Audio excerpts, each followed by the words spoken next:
I gangster reincarnated into a high schooler manhwa में अब तक हमने देखा था कि ड्योकपाल और सेक्योंग साथ में बैठे होते हैं, जहां उनके बीच काफी सारी बातें होती हैं और उन्हीं बातों के बीच सेक्योंग ड्योकपाल से पूछता है कि आखिर असली सॉन्ग यून वापस कब लौट कर आएगा, जिसका जवाब तो ड्योकपाल के पास नहीं होता है। तो वो उससे कह देता है कि सॉन्ग यून जल्दी लौट कर आ जाएगा। फिर सेक्योंग ने उससे पूछा था आखिर असली सॉन्ग यून कहाँ गया है, जिस पर ड्योकपाल ने उसे बताया था कि वो आराम करने के लिए गया है और मुझे नहीं पता कि वो कहाँ गया है। और फिर सेक्योंग ने उससे आखिरी सवाल पूछा था कि जब असली सॉन्ग यून वहाँ वापस आ जाएगा तो ड्योकपाल कहाँ जाएगा, जिस सवाल का जवाब तो ड्योकपाल के पास भी नहीं था। और वो काफी ज्यादा सैड होते हुए उससे कहता है कि शायद मैं किसी अच्छी जगह पे चला जाऊंगा, जिससे हमें पता चलता है कि ड्योकपाल को भी अंदाजा है कि जैसे ही सॉन्ग यून अपनी बॉडी पे कंट्रोल कर लेगा, ड्योकपाल को वहां से जाना होगा और ड्योकपाल की आत्मा दूसरी दुनिया में चली जाएगी। तो इसी के साथ चैप्टर 23 को शुरू करते हैं।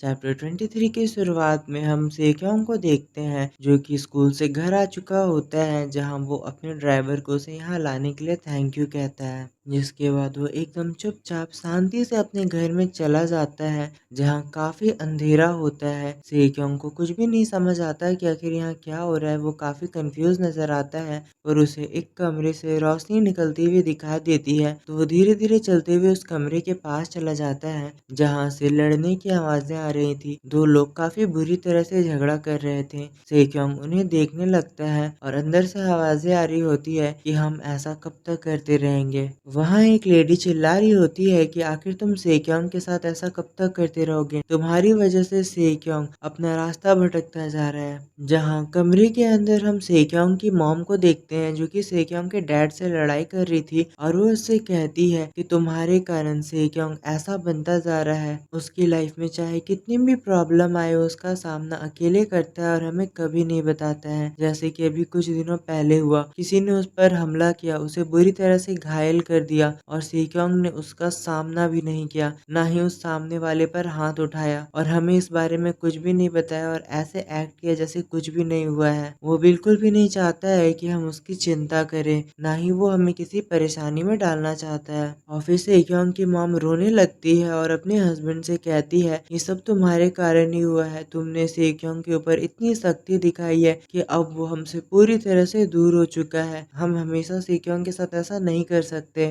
क्योंकि हमारी ये बेरुखी, हमारा ये घटिया व्यवहार सेक्योंग को दुख पहुंचाता है। हमारे ही कारण हमारा बच्चा सेक्योंग हम पर बिल्कुल भी भरोसा नहीं करता है। उसे हम पर एक पैसे का यकीन नहीं है। वो केवल अभी हाई स्कूल में है, वो एक बच्चा है, पर वो फिर भी अपने माता पिता के ऊपर रिले नहीं करना चाहता है। उसे भले ही कितनी भी मदद की जरूरत हो, वो कितना भी परेशान हो, पर वो कभी भी अपने माता पिता पर आश्रित नहीं होना चाहता है। जहाँ तभी सेक्योंग के डैड कहना शुरू करते हैं कि चीजों को इस तरह से देखना बंद करो, तुम हर चीज का गलत मतलब निकाल रही हो, तुम हर चीज का गलत मतलब निकाल रही हो। क्या तुम नहीं जानती हो कि यही सेक्योंग के लिए सबसे बेहतर है? तुम जानती हो ना आखिर सेक्योंग कैसा है, तो ये सब हम उसकी भलाई के लिए ही कर रहे हैं। इस पे उसकी मॉम तुरंत ही दूर जाती है और अपने पति को दूर हटाकर कहती है सेक्योंग उस समय केवल 6 साल का था, पर अब वो पूरी तरह से बदल चुका है। सिचुएशन, चीजें, सभी चीजें अब बदल चुकी है। अब सेक्योंग वैसा नहीं रहा। और सेक्योंग की मॉम कहती है कि उस घटना को हुए 10 साल हो चुके हैं। मैं जानती हूँ कि सेक्योंग उस वक्त गलत था और वो आम लोगों की तरह नहीं है। भले ही 10 सालों पहले उसने कितनी भी बड़ी गलती की हो, पर अब वो पहले की तरह नहीं रहा है। वो 18 साल का हो चुका है। और हम सेक्योंग को देखते हैं जो वहाँ चुपचाप खड़ा अपने माता पिता को इस तरह झगड़ा करते और रोते हुए देख रहा होता है, जहाँ उसकी मॉम रोते हुए कहती है कि उस घटना के बाद सेक्योंग ने कोई भी गलती नहीं की और ना ही कुछ भी हुआ, तो हमें ये सब करना बंद कर देना चाहिए। हमें सेक्योंग के साथ ऐसा नहीं करना चाहिए। वही हम सेक्योंग को देखते हैं जो कि काफी इरिटेट होकर अपने मॉम डैड की तरफ देखता है, मानो उसे इन सब से बिल्कुल भी फर्क ना पड़ रहा हो। और वो कहता है कि ये सब कितना अननोइंग है।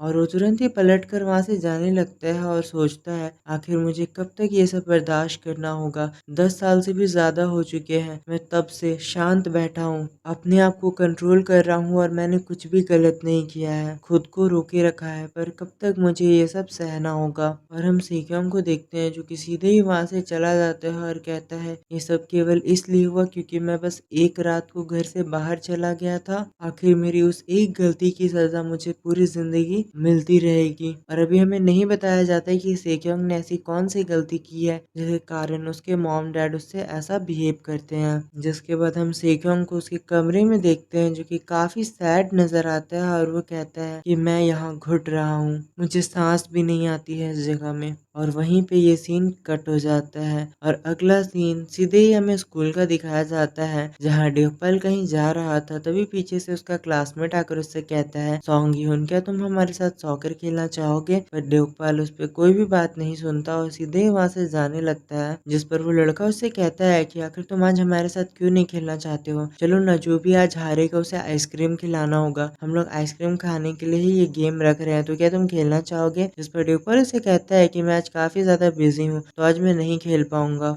जहाँ ड्यूपल वहाँ से जाने ही वाला होता है कि तभी वो पीछे वाला लड़का उससे कहता है कि तुम फिर से पढ़ाई करने के लिए जा रहे हो? आखिर तुम कब तक पढ़ाई करते रहोगे? ये सब पढ़ाई वगैरह छोड़ो, पढ़ाई से कुछ भी नहीं होता है, चलो मेरे साथ तुम भी जॉब खोजना, मैं भी कहीं पार्ट टाइम जॉब खोज रहा हूँ, मैं तुम्हें भी जॉब दिला दूंगा और हम दोनों जॉब करेंगे, पढ़ाई करने का कोई भी फायदा नहीं होने वाला है। जिससे जो ड्यूपल होता है उसे गुस्सा आने लगता है और तुरंत ही पलट कर उनके पैरों में काफी जोर से लात मारता है और हम देखते हैं वो लड़का जमीन पर गिरकर लौटाने लगता है और कहता है मुझे काफी ज्यादा दर्द हो रहा है। जहाँ ड्यूपल उसे देखकर कहते हैं जरा फिर से तो कहना अभी तुम क्या कह रहे थे? जहाँ वो लड़का कहता है मुझे माफ कर दो, मैंने वो सब नहीं कहना चाहिए था, वैसे भी तुम जॉब करने के लिए अभी काफी ज्यादा अच्छे हो। और तभी वहाँ वही लड़के वापस आ जाते हैं जो कि ड्यूपल को थोड़ा परेशान करते हुए से कहते हैं हमारा प्यारा सॉन्ग ह्यून क्या तुम कॉलेज जाना चाहते हो? चलो ना, हम हमारे प्यारे सॉन्ग ह्यून को ऐसे ही छोड़ देते हैं ताकि वो अच्छे से पढ़ाई कर सके। आखिरकार उसे एसएनयू यानी सियोल नेशनल यूनिवर्सिटी में तो जाना है। और वो दोनों इसी तरह काफी प्यार से सॉन्ग ह्यून यानी ड्यूपल को टीज करने लगते हैं जिससे ड्यूपल को काफी गुस्सा आ रहा होता है। और फिर वो पलटकर उन सभी की काफी अच्छे से बैंड बजाता है जहाँ वो पीछे खड़े तीनों लड़कों को इतनी बुरी तरह से मारता है कि वो जमीन पर पड़े होते हैं और फिर ड्यूपल उन्हें छोड़कर चला जाता है।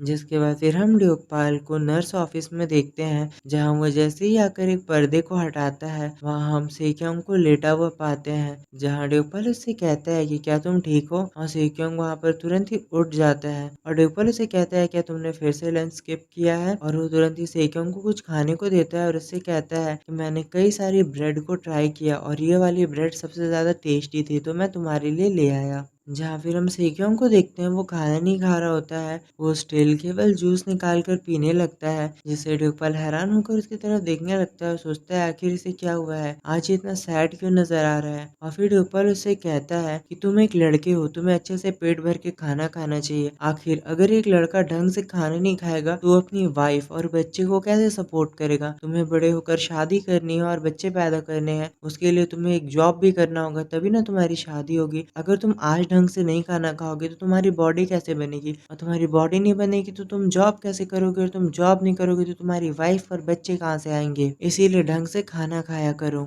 जिस पर सेक्योंग काफी प्यार से उससे कहता है तुम तो हो ना मेरा ध्यान रखने के लिए, क्या तुम फ्यूचर में मेरा ध्यान नहीं रखोगे? जिस पर ड्यूपल उससे कहता है अपनी बकवास बंद करो, फ्यूचर में तुम्हारी खुद की फैमिली होगी, तुम्हारा ध्यान वो रखेंगे, तुम उनके साथ खाना खाना और खुश रहना। और अभी फिलहाल तुम प्रेजेंट का सोचो, प्रेजेंट में जो तुम्हारी फैमिली है उनके लिए तो कम से कम खाना खा लो। जिसपे सेक्योंग उससे कहता है कि मेरी फैमिली मुझसे नफरत करती है। जिससे ड्यूपल हैरान होकर उसकी तरफ देखने लगता है और वो बहुत ही बुरी तरह से हैरान हो चुका होता है और उससे कहता है आखिर तुम ऐसा कैसे कह सकते हो, और ये तुमने क्यों कहा कि तुम्हारी फैमिली तुमसे नफरत करती है? जिसपे सेक्योंग को हम काफी ज्यादा सैड होते हुए देखते हैं और वो कहता है क्योंकि मेरी कोई कीमत नहीं है, मैं इस दुनिया में सबसे बेकार हूँ, मेरे जीने की कोई वजह नहीं है, ना ही कोई मुझे पसंद करता है, यहाँ तक कि मेरी खुद की फैमिली भी मुझे पसंद नहीं करती है, जिसमें हम देवपाल को देखते हैं जो कि उससे कहता है कि तुम अभी केवल एक बच्चे हो और तुम बच्चों की तरह ही बिहेव कर रहे हो। मैं सुबह से सोच रहा था कि आखिर तुम्हें क्या हुआ है, तुम आज इतने परेशान नजर आ रहे हो और अब मुझे पता चल रहा है कि तुम्हारे दिमाग में ये सब चल रहा है। और देवपाल तुरंत ही उसे इग्नोर करके वहां से जाने लगता है और कहता है अगर तुमने ये डिसाइड ही कर लिया है कि तुम्हारी कोई कीमत नहीं है और तुम बेकार हो, तो आखिर मैं कौन होता हूँ तुम्हें कुछ भी कहने वाला। अगर तुम्हें खुद को बेकार समझना है तो समझो तुम बेकार हो, और अगर तुम्हें ऐसी ही जिंदगी जीनी है तो जियो। आखिर मैं कौन होता हूँ तुम्हें रोकने वाला या तुमसे कुछ कहने वाला। और वो तुरंत ही वहां से जाने लगता है, जिसमें हम सेक्योंग को देखते हैं जो कि तुरंत ही अपना हाथ आगे बढ़ाता है और उसके हाथों को पकड़ लेता है। और वो दोनों काफी हैरान होकर एक दूसरे को घूर घूर कर देखने लगते हैं और उनके बीच सीन काफी ज्यादा ऑकवर्ड हो जाता है। और तभी देवपाल सिचुएशन को थोड़ा ठीक करने के लिए उसके बालों में हाथ फेरने लगता है और उसके बालों को खराब करते हुए उससे कहता है कि तुम्हें पता है अभी तुम क्या कर रहे हो, तुम्हें इस बारे में नहीं सोचना चाहिए। तुम काफी ज्यादा लकी हो कि तुम क्यूट हो, वरना मैं तुम्हें काफी ज्यादा पीटता, क्योंकि तुम सबसे बड़े बेवकूफ हो जिससे मैं अभी तक मिला हूँ। और देवपाल उससे पूछता है तुम्हें क्या लगा था कि मैं यहाँ तुम्हें कंफर्ट करूंगा, तुम्हारे साथ रोऊंगा। जिसपे सेक्योंग कहता है नहीं। जिसपे देवपाल कहता है अगर तुम्हें पता था कि मैं तुम्हारे जिसपे देवपाल कहता है अगर तुम्हें पता था कि मैं तुम्हें कंफर्ट नहीं करूंगा तो तुम मेरे सामने ये अपना दुखड़ा क्यों बता रहे थे। और फिर देवपाल उसे कहना स्टार्ट करता है कि आखिर तुम्हारे पेरेंट्स तुमसे नफरत कैसे कर सकते हैं। जिसपे सेक्योंग हैरान होकर उसकी तरफ देखने लगता है और देवपाल काफी प्यारी सी स्माइल करके उससे कहता है तुम्हारी फैमिली तुमसे नफरत नहीं करती है, वो बस तुम्हारे लिए जो सबसे बेहतर है वो तुम्हारे लिए करना चाहती है। वो चाहती है कि तुम अपनी लाइफ में सबसे ऊंचे मुकाम पर पहुंचो, इसीलिए वो तुम्हारे लिए अपना बेस्ट देने की कोशिश कर रही है। और तभी सेक्योंग काफी हैरान होकर देवपाल की तरफ देखने लगता है और उसे देवपाल यानी सॉन्ग इवन की असली मॉम सॉन्ग मिन्सो याद आ रही होती है। जहाँ ये सब याद आते ही सेक्योंग उसे तुरंत ही माफी मांगता है और उसे कहता है मुझे माफ कर दो कि मैं बच्चों की तरह यहाँ बिहेव कर रहा था और बच्चों की तरह नाटक कर रहा था। जिस पर देवपाल कहता है माफी मांगने की कोई जरूरत नहीं है, मैं काफी अच्छे से तुम्हें समझता हूँ, तुम काफी ज्यादा प्रेशर के अंदर हो, तुम्हारे घर वाले तुमसे काफी सारी आस लगाए हुए हैं जिससे तुम काफी ज्यादा प्रेशर के अंदर हो। और देवपाल सोच रहा होता है कि जब भी मैंने सेक्योंग से बात की है वो अपनी डैड के बारे में काफी कुछ बताता है कि उसके डैड नहीं चाहते कि सेक्योंग कराटे वगैरह सीखे या किसी भी तरह के मार्शल आर्ट को सीखे। और जैसे कि वो अपनी डैड की सारी बातों को मान लेता है, मैं समझ सकता हूँ कि उसके साथ क्या चल रहा है। उसके डैड का उसके ऊपर काफी ज्यादा कंट्रोल है, यानी उसके डैड उसकी लाइफ को अपनी मर्जी से चलाना चाहते हैं। और देवपाल सेक्योंग के बालों को ठीक करने लगता है और उसे काफी प्यार से कहता है कि तुमने कुछ भी गलत नहीं किया है सेक्योंग, तो तुम इतनी आसानी से हार मत मानो और ना ही अपना दिल इतनी छोटी छोटी बातों पर टूटने दो, तुम्हारा दिल काफी प्रीशियस है। जिसपे जो सेक्योंग होता है हैरान होकर देवपाल की तरफ देखने लगता है और वो ब्लश करते हुए कहता है कि मैं तुम्हारी बातों को समझ गया। जिसके बाद देवपाल उसे कहता है कि तुम काफी अच्छे बच्चे हो। और तब से हम देख रहे होते हैं कि देवपाल केवल सेक्योंग के बाल में कुछ ना कुछ किए जा रहा था, या तो उसके बाल को ठीक कर रहा था या तो खराब कर रहा था। और तभी देवपाल कहता है कि आखिर मैं इस बच्चे के बाल को बना क्यों नहीं पा रहा हूँ, इसके अच्छे खासे बाल का तो मैंने कचड़ा कर दिया और अब मैं इसके बाल को ठीक भी नहीं कर पा रहा हूँ। और यहीं पे ये चैप्टर खत्म हो जाता है। तो हम मिलते हैं आने वाले चैप्टर के साथ। Thank you for watching, good bye. Guys, अगर आप वीडियो में इतनी दूरी पर आ चुके हो और आपको आज की ये वीडियो पसंद आती है तो प्लीज़ आप इसे एक लाइक कर देना और चैनल पे नहीं हो तो इसे सब्सक्राइब कर दो और कमेंट करके मुझे ज़रूर बताना कि आपको आज का ये वीडियो कैसा लगा। आपकी एक लाइक और सब्सक्राइब से हमें काफ़ी ज़्यादा मोटिवेशन मिलता है और हम वीडियो को जल्दी से जल्दी लाने की कोशिश करते हैं। इतनी देर मेरी वीडियो को देखने के लिए आप सभी का बहुत बहुत शुक्रिया। मिलते हैं अगली वीडियो के साथ। Thank you for watching, good bye.